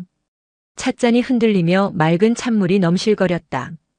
그대의 말대로라면 교리와 전통은 모두 쓸모없는 껍데기에 불과하다는 것이요? 지난 수천 년간 부처님의 가르침을 이어온 선조들의 노력이 모두 헛된 것이란 말이요? 그분들의 노력은 결코 헛되지 않았습니다. 무지는 흔들림 없는 눈으로 철현을 바라보았다. 선조들께서는 우리에게 달을 가리키는 손가락을 물려주셨습니다. 우리는 그 덕분에 달의 존재를 알게 되었지요. 하지만 언제부터인가 우리는 달은 잊어버리고 그 손가락이 얼마나 곧고 아름다운지, 그 손가락을 어떻게 보존하고 숭배해야 하는지만을 이야기하고 있습니다. 저는 다만 이제 그만 고개를 들어 저 달을 보자는 것뿐입니다. 철현은 잠시 말을 잃었다. 무진의 비유는 단순했지만 핵심을 꿰뚫는 힘이 있었다. 그러나 그는 평생을 지켜온 자신의 신념을 굽힐 수 없었다. 그에게 손가락은 곧 달과 다르지 않았다. 손가락 없이 달을 볼 수 없으며 손가락을 부정하는 것은 곧 달을 부정하는 것과 같았다. 그대의 깨달음이 얼마나 깊은지 내일 아침 대웅전에서 모든 대중들이 보는 앞에서 직접 확인해 보겠소. 철현은 차갑게 선언했다. 공식적인 법거량, 즉 법문 대결을 요청하는 바이요. 그대가 만약 나의 교리적 질문에 막힘없이 답하고 그대의 길이 정법임을 증명하지 못한다면 그대는 유담사를 떠나야 할 것이며 유담사는 종단의 이름으로 다시 정화될 것이요. 그것은 사형 선고나 다름없었다. 법거량은 두 수행자가 자신의 깨달음의 경지를 겨루는 가장 엄격하고 공개적인 토론이었다. 경전과 교리에 있어 당대 최고라 불리는 철현과의 법거량에서 무진이 이길 가능성은 없어 보였다. 소식은 삽시간에 퍼져나갔고 유담사는 다시 한번 깊은 절망과 불안에 휩싸였다. 원명은 밤새 무진의 처소 앞을 서성였다. 스승이 겪어야 할 모욕과 패배를 생각하니 차라리 자신이 대신 나설 수만 있다면 하는 생각에 가슴이 찢어질 듯 아팠다.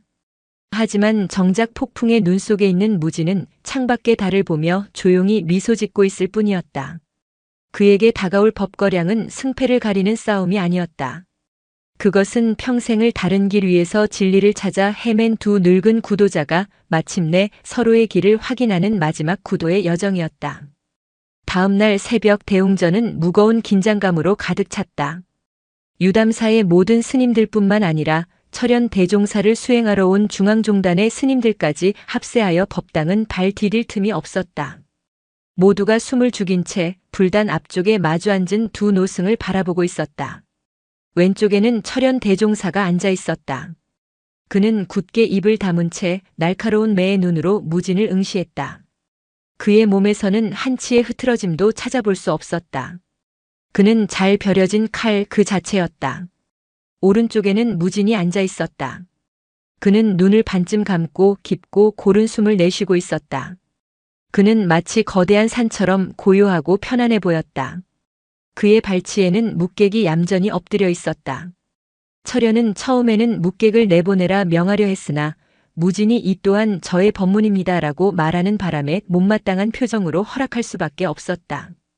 침묵을 깬 것은 철현이었다. 그의 목소리는 쇠가 부딪히는 것처럼 차갑고 명료했다. 법거량을 시작하겠소. 무진 스님, 내가 먼저 묻겠소. 스님은 경전을 불태우고 살아있는 경전을 말하였소. 그렇다면 묻겠소. 부처님께서 평생에 걸쳐 설하신 8만 4천 법문과 그것을 기록한 대장경은 모두 쓸모없는 휴지 조각에 불과하다는 말이오?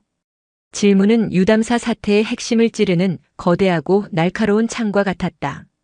모든 이들의 시선이 무진의 입으로 쏠렸다. 그가 어떤 현란한 논리로 이 질문을 받아칠 것인가. 그러나 무진은 예상과 다른 행동을 했다. 그는 대답하는 대신 조용히 자리에서 일어났다. 그리고는 법당 한쪽에 놓여있던 물동이와 수건을 가져왔다. 그는 철현의 앞으로 다가가 그의 발 앞에 무릎을 꿇었다. 철현은 당황하여 소리쳤다. 지금 무얼 하는 겐가? 나의 질문에 답하시오. 무진은 아무 말 없이 철현의 버선을 조심스럽게 벗기고 물동이에 물로 그의 발을 씻기 시작했다. 평생을 길 위에서 수행해 정진한 노승의 발은 굳은 살이 박이고 거칠었다. 무진은 마치 아들이 아버지의 발을 씻기듯 아픈 곳은 없는지 상한 곳은 없는지 살피며 정성스럽게 씻고 마른 수건으로 닦아주었다. 법당 안의 모든 사람들은 영문을 몰라 어리둥절할 뿐이었다. 이것은 법거량이 아니었다. 이해할 수 없는 기행이었다. 철현 역시 처음에는 뿌리치려 했으나 무진의 너무나도 진지하고 경건한 태도에 차마 그러지 못하고 굳은 표정으로 앉아있을 수밖에 없었다. 발을 다시 낀 무진은 다시 자신의 자리로 돌아와 조용히 앉았다. 그리고는 나지막이 말했다. 대종사님의 발이 저에게 답을 주셨습니다. 무슨 뜻인가? 대종사님의 발은 평생을 부처님의 가르침을 찾아 길 위를 걸어오신 고귀한 여정을 보여주십니다. 대장경의 모든 글자는 바로 저 발자국 하나하나에 새겨져 있습니다. 제가 어찌 감히 대장경을 휴지 조각이라 말하겠습니까? 다만 저는 대종사님의 저 발을 닦아드리고 싶었을 뿐입니다. 그것이 저의 대답입니다. 무진의 대답은 논리가 아니었다. 행위였고 마음이었다. 철현은 순간 말문이 막혔다. 경전의 권위를 묻는 질문에 그는 경전을 실천한 몸으로 답한 것이다. 철현은 자신의 발을 내려다보았다.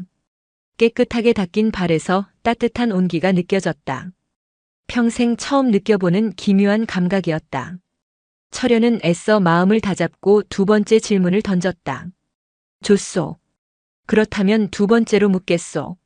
스님은 저 미물을 가리켜 스승이라 칭하며 살아있는 모든 것이 부처의 성품을 지니고 있다 하였소. 그렇다면 깨달음을 향한 치열한 수행과 계율, 인욕과 정진은 다 무엇이란 말이오? 개처럼 짖고 기어다니는 것이 불성의 발현이란 말이오? 질문은 더욱 날카로워졌고 약간의 조롱까지 섞여 있었다. 이번에야말로 무진이 궁지에 몰릴 것이라고 모두가 생각했다. 무진은 이번에도 즉답을 피했다. 그는 그저 자기 발치에 엎드려 곤히 잠들어 있는 묵객을 부드럽게 쓰다듬을 뿐이었다. 그리고는 고요히 말했다. 대종사님, 저 짐승은 단 한 줄의 경전도 알지 못합니다. 하루에 몇 시간을 참선해야 하는지도 지켜야 할 계율이 무엇인지도 모릅니다. 그는 잠시 말을 멈추고 법당 안의 모든 사람들을 둘러보았다. 하지만 보십시오. 저 짐승은 지금 배가 고플까 걱정하지도 않고 내일은 무엇을 먹을까 근심하지도 않습니다. 누군가를 미워하지도 시기하지도 않습니다. 그저 지금 이 순간 이 자리에서 온전하게 존재하며 평화롭게 잠들어 있을 뿐입니다. 우리 인간들 중 과연 누가 저 짐승만큼 지금 이 순간에 충실하게 머물고 있다고 자신할 수 있겠습니까? 깨달음이 번뇌로부터의 완전한 자유라면 지금 이 순간 번뇌 없이 잠든 저 짐승과 온갖 번뇌에 휩싸인 채 깨달음을 갈구하는 우리 중에 과연 누가 더 부처의 마음에 가깝다 할 수 있겠습니까? 저는 저 짐승에게서 내려놓음을 배웠습니다. 그렇기에 그는 저의 스승입니다. 법당 안에는 깊은 침묵이 흘렀다. 무진의 말은 상식을 뒤엎는 것이었지만 그 안에는 거부할 수 없는 진실의 힘이 있었다. 스님들은 모두 자신들의 마음을 들여다보았다. 그들의 마음 속에는 수많은 걱정과 욕망, 번뇌가 들끓고 있었다. 평화롭게 잠든 적의 한 마리보다도 못한 혼란스러운 마음. 철현 대종사는 두 눈을 감았다. 그의 마음 속에서 평생을 쌓아 올린 견고한 성벽이 무너져 내리는 소리가 들렸다. 그는 논리와 교리의 칼로 무진을 배려했지만 무진은 칼을 받지 않고 그저 자신의 몸을 던져 따뜻하게 안아버렸다. 그는 싸움에서 이기려 한 것이 아니라 싸움 자체를 무의미하게 만들어버렸다. 이것은 법거량이 아니었다. 무진은 처음부터 싸울 생각이 없었다. 그는 그저 자신의 삶으로 자신의 깨달음으로 조용히 보여주고 증명할 뿐이었다. 철현은 평생 단 한 번도 느껴보지 못한 깊은 패배감과 동시에 알 수 없는 존경심에 휩싸였다. 자신이 평생을 붙잡고 있던 손가락이 지금 눈앞의 달 앞에서 얼마나 작고 초라한 것인지를 어렴풋이 느끼기 시작했다. 법거량은 그렇게 아무도 예상치 못한 방식으로 끝나가고 있었다. 법거량은 사실상 무진의 승리처럼 보였다. 그러나 철현은 공식적으로 패배를 인정하지 않았다. 그는 며칠간 처소에 칩거하며 깊은 생각에 잠겼다. 그의 머릿속은 그야말로 혼돈 그 자체였다. 무진의 가르침은 분명 교리에 어긋나는 부분이 많았다. 위험하고 이단적이었다. 하지만 그의 행동과 말에서 느껴지는 깊은 울림과 평화는 무엇이란 말인가? 평생을 지켜온 자신의 길이 과연 옳은 것인가? 철현은 난생 처음으로 자신의 신념에 대한 근본적인 회의에 빠졌다. 고민 끝에 철현은 마지막 카드를 꺼내 들기로 결심했다. 그는 무진을 직접 꺾을 수 없다면 그의 수제자인 원명을 통해 유담사를 내부에서부터 바로잡아야겠다고 생각했다. 그는 원명이야말로 자신과 같은 길을 걸어온 경전과 계율을 중시하는 정통 수행자라고 믿었다. 철현은 밤늦은 시각 원명을 자신의 처소로 불렀다. 원명 스님, 앉으시오. 철현의 목소리는 이전보다 훨씬 부드러웠다.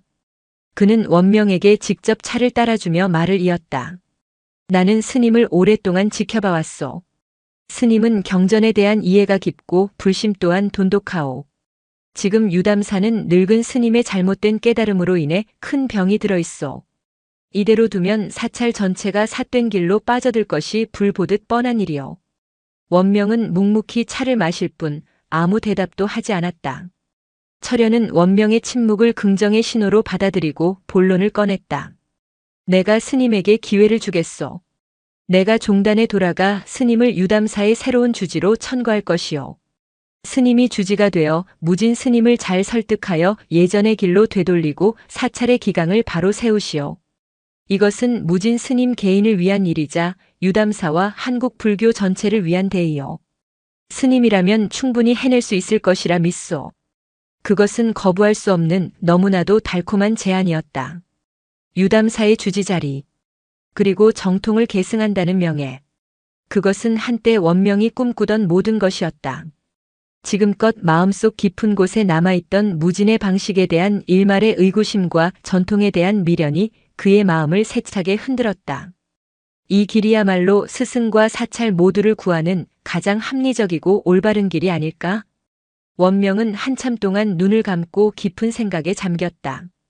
그의 머릿속으로 지난 몇 달간의 일들이 주마등처럼 스쳐 지나갔다. 찢어진 경전 앞에서 절망하던 무진의 얼굴. 세계에게 절을 하며 참회의 눈물을 흘리던 스승의 모습. 흙과 땀을 묻혀가며 묵묵히 멜빵을 꿰매던 그의 등. 흙탕물에 몸을 던져 생명을 구하던 결연한 행동.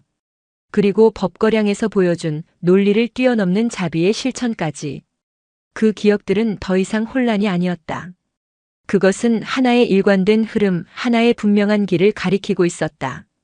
종이 위 죽은 글자의 길이 아니라 삶 속에서 살아 숨쉬는 길. 마침내 원명이 천천히 눈을 떴다. 그의 눈빛은 더 이상 흔들리지 않았다. 깊고 고요한 확신이 자리 잡고 있었다. 그는 조용히 찻잔을 내려놓고 철현 대종사를 향해 깊이 허리를 숙였다. 대종사님, 그 크신 뜻은 감사하오나 소승은 감히 그 명을 받을 수 없사옵니다. 철현의 미간이 꿈틀거렸다. 이유가 무엇인가? 주지 자리가 싫다는 말인가 아니면 스승을 바로잡을 자신이 없다는 말인가? 둘 다 아니옵니다. 원명은 천천히 고개를 들고 맑아진 눈으로 철현을 똑바로 바라보았다. 소승은 이미 유담사의 진정한 주지가 누구인지를 똑똑히 보았기 때문입니다. 무슨 말인가? 유담사의 주지는 큰 스님도 저 원명도 아니옵니다. 지금 이 순간 해야 할 일을 행하는 마음, 지금 여기에서 고통받는 이웃에게 손을 내미는 자비, 바로 그 마음이야말로 유담사의 진정한 주지입니다. 큰 스님께서는 저에게 바로 그 주지를 섬기는 법을 가르쳐 주셨습니다. 그런데 제가 어찌 감히 그 가르침을 버리고 헛된 명예와 자리를 탐하겠습니까? 원명의 목소리는 떨림이 없었다.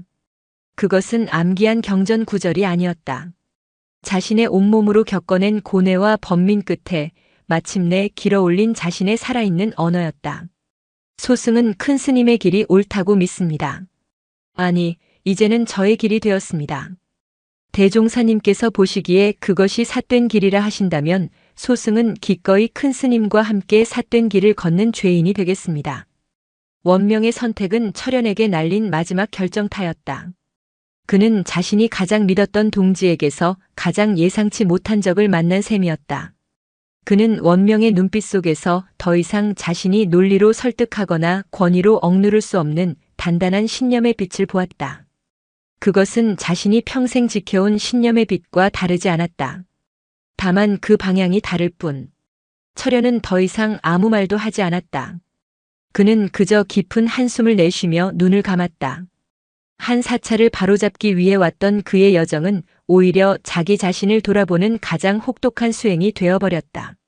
그는 이 젊고 어리석어 보였던 스님들에게서 자신이 평생 경전 속에서 찾아 헤맸지만 결코 발견하지 못했던 무언가를 본 것만 같았다. 다음 날 아침 철현 대종사는 아무 말 없이 떠날 채비를 했다. 유담사의 모든 스님들이 산문 앞까지 나와 그를 배웅했다. 그의 얼굴에는 더 이상 처음 도착했을 때의 서슬퍼런 기세나 법거량 때의 엄격함이 남아있지 않았다. 깊은 고뇌와 상념에 잠긴 한 늙은 수행자의 얼굴만이 있을 뿐이었다. 그가 차에 오르기 전 무진이 조용히 다가와 작은 꾸러미 하나를 내밀었다. 꾸러미 안에는 무진이 밤새 삶은 집신 한 켤레가 들어있었다. 오시는 길 가시는 길 그 귀한 발이 편안하시길 바라는 마음입니다. 무진이 말했다. 철현은 집신을 말없이 받아들었다. 어젯밤 무진이 씻어주었던 자신의 발에서 느껴졌던 그 따스한 온기가 다시금 떠올랐다. 그는 잠시 망설이다가 나지막이 입을 열었다. 나는 아직도 스님의 길이 옳다고 생각하지 않소. 그의 목소리는 여전히 굳어 있었지만 그 안에는 이전과 다른 미세한 떨림이 섞여 있었다. 하지만 스님의 길이 틀렸다고도 말하지 않겠소. 어쩌면 달에 이르는 길은 하나가 아닐지도 모르겠다는 생각을 처음으로 하게 되었소. 그 말을 남기고 철현은 차에 올랐다. 검은 승용차는 조용히 산길을 따라 내려갔다. 유담사를 심판하러 왔던 거대한 폭풍은 그렇게 스스로의 마음에 더 큰 질문만을 남긴 채 떠나갔다. 유담사는 외부의 가장 큰 위협으로부터 싸워서 이긴 것이 아니라 그저 그 위협을 고요히 품어 안음으로써 스스로를 지켜낸 것이었다. 그 일이 있은 후 유담사에는 완전한 평화가 찾아왔다. 더 이상 누구도 그들의 수행 방식을 의심하거나 비난하지 않았다. 오히려 그들의 소박하고 진실된 수행의 이야기가 조금씩 알려지면서 마음의 고통을 겪는 많은 사람들이 월영산 유담사를 찾아와 위로를 얻고 돌아갔다. 원명은 명실상부한 유담사의 주지가 되어 무진의 가르침을 훌륭하게 이어가고 있었다. 그는 더 이상 경전을 멀리하지 않았다. 대신 경전의 모든 구절을 바칠과 울력 그리고 사람들과의 만남 속에서 살아있는 지혜로 되살려냈다. 그는 걸어다니는 경전이 되어가고 있었다. 그렇게 몇 번의 계절이 흐르고 월영산에 첫눈이 내리던 겨울밤이었다. 무진은 자신의 생이 얼마 남지 않았음을 직감했다. 그는 병든 것이 아니었다. 그저 오랫동안 쓴 등잔에 기름이 닿았듯 자연스럽게 자신의 소임이 끝나가고 있음을 느끼고 있었다. 그는 한밤중에 조용히 원명을 불렀다. 원명아, 이제는 내가 떠나야 할 때가 된 것 같다. 원명은 가슴이 철렁 내려앉아 스승의 손을 잡았다. 큰 스님, 어딜 가신단 말씀이십니까? 나는 평생을 이 절 안에서 진리를 찾았지만 마지막 깨달음은 문 밖에서 얻어야 할 것 같다. 무진의 얼굴은 맑고 평온했다. 가장 버리기 어려운 것이 무엇인지 아느냐? 내가 평생을 살아온 이 절, 내가 아끼는 너희 제자들, 그리고 큰 스님이라는 이 이름. 이 모든 것을 내려놓아야 나의 마지막 공부가 끝이 날 것 같다. 그는 자신의 낡은 가사와 바로를 원명에게 건넸다. 그것은 주지 자리를 공식적으로 물려주는 상징적인 행위였다. 그러나 무진은 이어서 또 다른 것을 내밀었다. 그것은 자신이 마당을 쓸 때 쓰던 손때 묻은 낡은 빗자루였다. 이것을 너에게 주마. 매일 아침 이 빗자루로 마당을 쓸어라. 마당의 먼지를 쓸어내듯 너와 대중들의 마음속 번뇌를 쓸어내거라. 이것이 내가 너에게 물려주는 유담사의 가장 큰 경전이다. 원명은 빗자루를 받아들고 눈물을 흘리며 스승에게 큰 절을 올렸다. 더 이상 아무 말도 필요 없었다. 그는 스승의 깊은 뜻을 온전히 이해하고 있었다. 철현 대종사가 떠난 후 유담사는 진정한 의미의 평온을 되찾았다. 그의 방문은 오히려 유담사의 새로운 가르침이 단순한 해프닝이 아니라 깊은 철학적 기반 위에 서 있음을 증명하는 계기가 되었다. 산사의 변화는 이제 이단이 아닌 새로운 바람으로 인식되기 시작했다. 원명은 주지로서의 소임을 훌륭히 수행했다. 그는 무진처럼 카리스마가 넘치거나 파격적이지는 않았지만 그에게는 물처럼 스며드는 부드러움과 강물처럼 꾸준한 성실함이 있었다. 그는 매일 아침 가장 먼저 일어나 대웅전 앞마당을 쓸었고 매 끼니 공양 준비를 직접 도왔으면 가장 굳은 일을 도맡아 했다. 그의 리더십은 명령이 아니라 함께 함에서 나왔다. 그는 스님들에게 무엇을 하라고 지시하기보다 먼저 자신의 몸을 움직여 함께 땀을 흘렸다. 스님들은 그런 원명의 모습 속에서 무진의 가르침이 살아 숨쉬고 있음을 느꼈고 그를 진심으로 따랐다. 시간은 흘러 첫눈이 내리고 겨울이 깊어졌다. 무진은 예전보다 눈에 띄게 쇠약해졌지만 그의 눈빛만은 날이 갈수록 깊고 맑아졌다. 그는 더 이상 사찰의 일에 관여하지 않았다. 마치 평범한 노승처럼 그저 조용히 자신의 마지막 시간을 준비하고 있을 뿐이었다. 그리고 마침내 그날 밤이 왔다. 온 세상이 하얀 눈에 덮여 깊은 정적에 잠긴 밤. 무진은 원명을 불렀고 자신의 낡은 가사와 바루 그리고 손때 묻은 빗자루를 건네주었다. 그것은 단순한 유품이 아니었다. 유담사의 정신, 무진의 모든 깨달음이 담긴 법의 상속이었다. 가사는 계율을 상징했다. 그러나 그것은 문자에 갇힌 엄격한 계율이 아니라 모든 생명을 덮어주는 따뜻한 자비의 계율이었다. 바루는 지혜를 상징했다. 그러나 그것은 경전 지식으로 가득 찬 지혜가 아니라 세상의 모든 것을 차별 없이 담아내는 비어있는 마음 공의 지혜였다. 그리고 빗자루는 실천을 상징했다. 그 어떤 위대한 가르침도 매일 아침 마당을 쓰는 꾸준한 실천 없이는 아무 의미가 없다는 마지막 가르침이었다.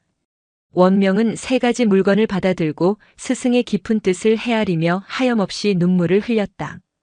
그는 이제 스승이 떠날 준비를 하고 있음을 직감했다. 큰 스님 부디 저희 곁에 더 머물러 주십시오. 스님의 가르침이 아직 저희에게는 더 필요합니다. 무진은 원명의 어깨를 부드럽게 두드려 주었다. 원명아. 잘 익은 과일은 가지에 매달려 있지 않고 스스로 땅으로 떨어져 새로운 씨앗을 퍼뜨리는 법이다. 나의 역할은 여기까지다.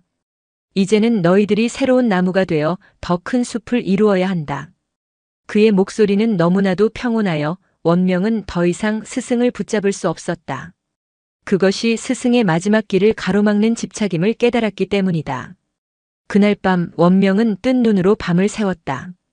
그는 무진이 건네준 낡은 빗자루를 끌어안고 스승과 함께했던 모든 순간들을 떠올렸다.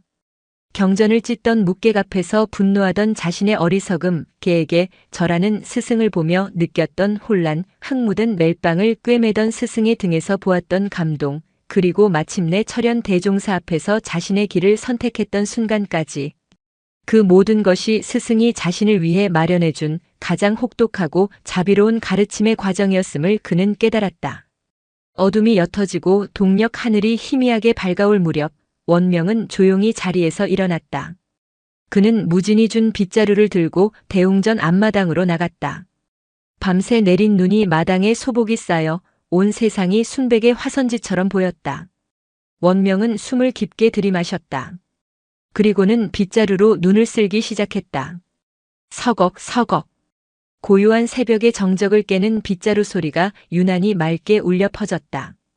그는 길을 내기 위해 눈을 쓰는 것이 아니었다. 그는 빗질 하나하나에 스승에 대한 감사와 새로운 주지로서의 결의를 담았다. 그는 마당을 쓰는 것이 아니라 자신의 마음에 새로운 길을 내고 있었다. 그가 마당의 절반쯤을 쓸었을 때였다. 정목당의 문이 조용히 열리는 소리가 들렸다. 원명은 고개를 돌렸다. 문 앞에는 이른 새벽길을 떠날 채비를 마친 무진이 서 있었다. 그리고 그의 곁에는 마치 처음부터 하나였던 것처럼 묵객이 조용히 서서 함께 길을 나설 준비를 하고 있었다. 스승의 마지막 여정이었다. 무진의 모습은 떠나는 자의 모습이 아니었다. 그는 그저 아침 산책을 나서는 사람처럼 소박하고 평온했다. 남루한 누더기 옷 한 벌, 그리고 어깨에 맨 작은 배낭이 전부였다. 그 옆에 선 묵객 또한 주인의 마지막 여정을 직감한 듯 조금의 동요도 없이 고요한 눈으로 새벽의 풍경을 바라보고 있었다. 원명은 빗자루를 든 채 그 자리에 멈춰섰다. 그는 스승에게 달려가 마지막 인사를 올리고 싶었지만 발이 떨어지지 않았다. 스승의 고요한 출발을 방해하고 싶지 않았다.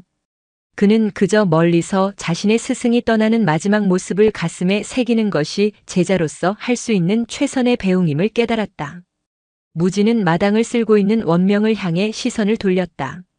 두 사람의 눈이 허공에서 마주쳤다. 아무런 말도 오가지 않았지만 그 순간 두 사람은 그 어떤 언어보다도 깊은 교감을 나누었다. 무진의 눈빛은 말하고 있었다. 잘해낼 것이다. 너는 이미 너 자신의 길이 무엇인지 알고 있다. 원명의 눈빛은 대답하고 있었다. 염려 마십시오. 스님의 가르침을 저의 삶으로 증명해 보이겠습니다. 무진은 희미하게 미소를 지었다. 그것으로 충분했다. 그는 더 이상 뒤돌아보지 않았다. 그는 조용히 몸을 돌려 원명이 쓸어놓은 눈길을 따라 산문을 향해 걸어갔다. 묵객이 소리 없이 그 뒤를 따랐다. 한 노승과 개 한 마리.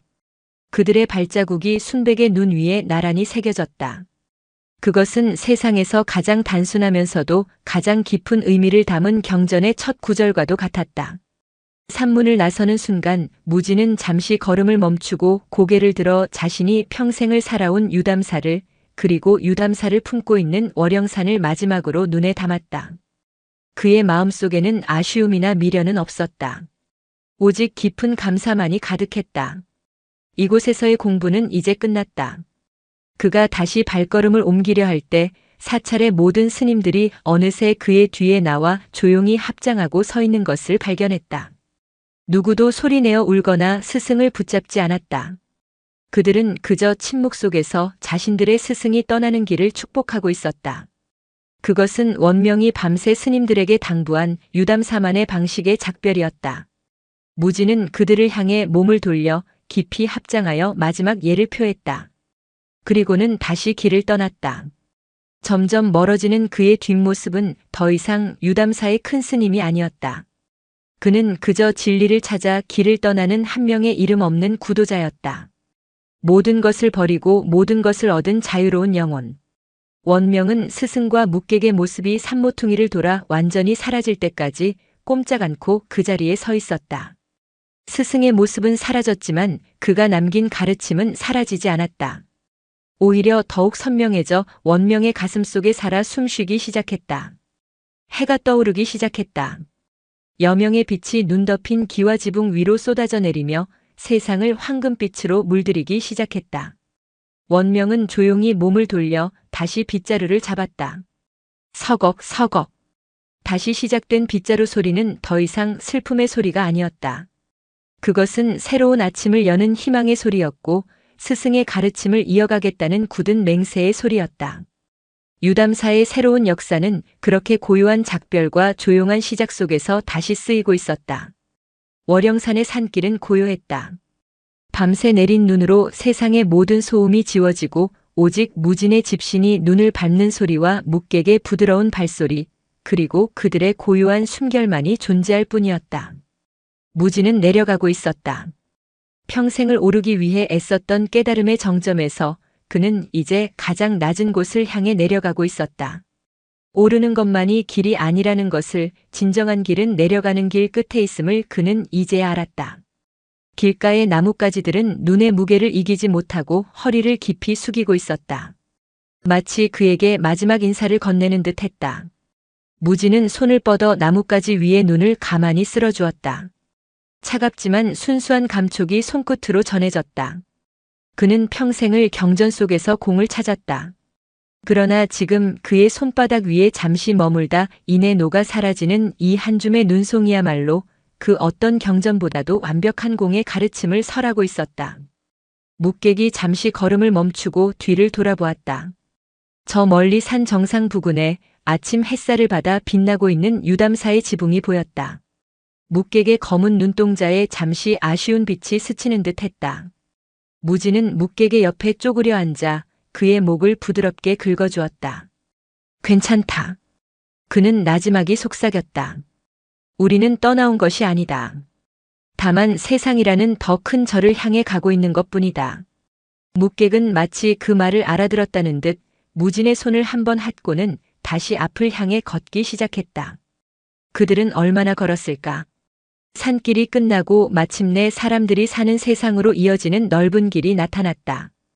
그리고 바로 그 순간 동쪽의 산 능선 너머로 거대하고 붉은 해가 솟아오르기 시작했다.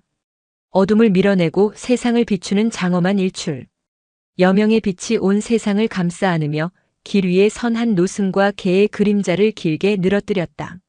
무지는 걸음을 멈추고 떠오르는 해를 가만히 바라보았다. 그의 눈에는 더 이상 아무런 상도 없었다. 그는 해를 보고 있는 것이 아니었다. 그저 빛 그 자체가 되어 온 세상과 하나가 되고 있었다.